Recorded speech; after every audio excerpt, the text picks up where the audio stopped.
After this baby was born with one arm over his head, doctors gave his dad some frightening news.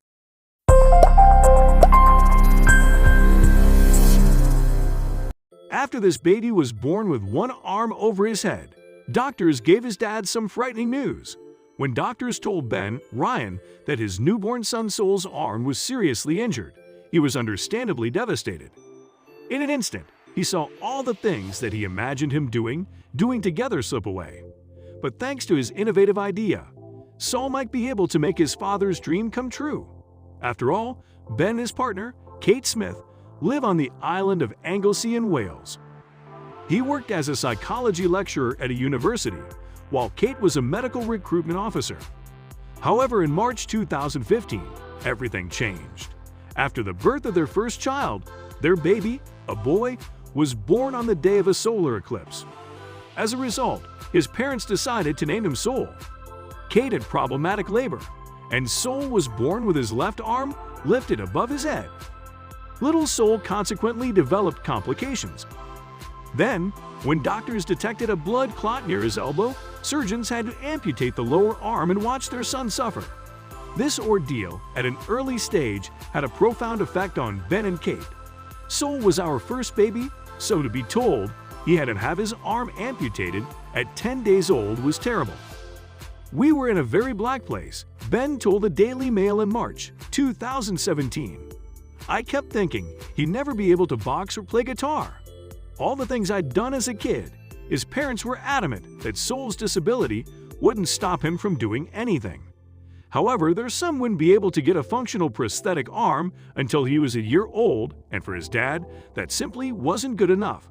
So Ben started building his son a prosthetic arm when Sol was a mere 5 weeks old. At the time, he used any materials he had at hand, including sponge and cotton wool. But it seemed the doting dad knew exactly what he was doing by encouraging him to use both arms. During this period of early brain development, we believe Sol would become more likely to adopt prosthetics later on, and told the Daily Post in March 2017. He added current prosthetic arm technology for infants dates back to the Victorian era. In many cases, they're ugly and often rejected. Early on, Ben was determined that wouldn't happen to Sol. So from that moment on, designing the perfect arm for his son became his #1 focus. He even quit his job as a lecturer to give the task his full attention. Ben threw himself into his research. I spent a lot of time looking into prosthetics for babies and found a clear pattern. Those who were not offered a functioning hand until after 2 years of age tend to not wear them at all. He later wrote on Indiegogo, "I wanted to do better for Sol."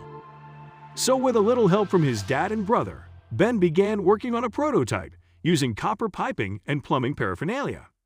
He fashioned a model on his dining table. Then he approached nearby Bangor University for help. The university had all the resources he needed, including a state-of-the-art scanner and 3D printers, and luckily for him, the staff were keen to help with their guidance. Ben taught himself how to use expert design programs to make his dream a reality. In the end, it was the way that spiders controlled their legs via hydraulics that inspired Ben's design. So he created his bionic arm with a liquid pad, which the Sol could operate using his elbow. The resulting pressure would push fluid down the arm to operate a gripping lever. However, Ben's designs proved hard to perfect. Over the next year, he went through dozens of prototypes, and his commitment to his cause soon left him without any funds to draw on.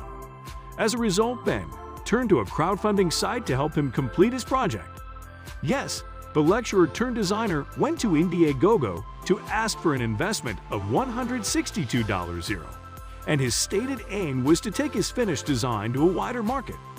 We made great progress and produced our first working prototype, fitted to our founder, Benzone's son Rita's statement on the crowdfunding site. We've seen the impact it has on his development. Now we need support to fully manufacture this prototype into a final product and make it available to our young customers throughout the world. And although Ben is now keen to help more children, his primary focus throughout the project has been his son.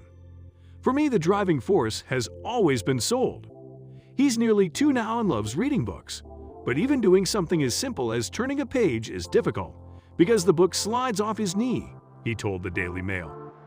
Having a bionic arm will allow him to grip the book.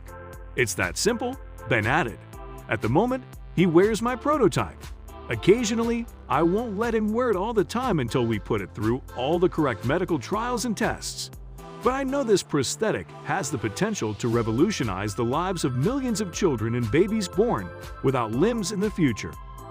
The next steps for Ben are to recruit more experts to his team, find a base for his enterprise, and conduct clinical trials.